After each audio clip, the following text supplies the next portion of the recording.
Мына салафан бар жер мен салафан жоқ жердің қазір растворын көрсетемін кепкеннен кейін.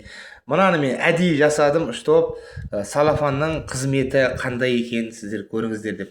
Міне қараңыздар, салафан бар жердер кәдімгі көк күмбек, салафан жоқ жер мынау міне қап-қара. Бұл не? Цементтің бәрі ағып кетті. Міне қатып қалған көрдіңіздер ме? Міне қатып жатыр, міне үйде қатып жатыр, міне.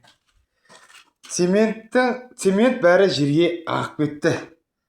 Құмға сіңіп кетті бар. Мынау ұстап тұрып бірге как положено қатты. Неге? Салафан болғандықтан. Салафанды сол үшін жаямыз. Сұрайтын адамдар көбейіп кетті. Неге деп. Енді түсінікті ме ағайындар? Салафан жайыңыздар. Мына жерден қарашы, міне. Қара көрдіңіздер ме?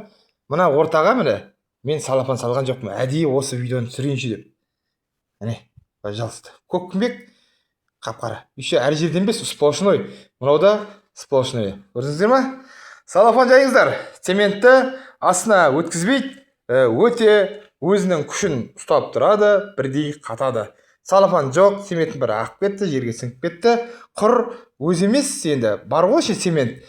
Бірақ сонда да цементі бұның астына ағып кетті.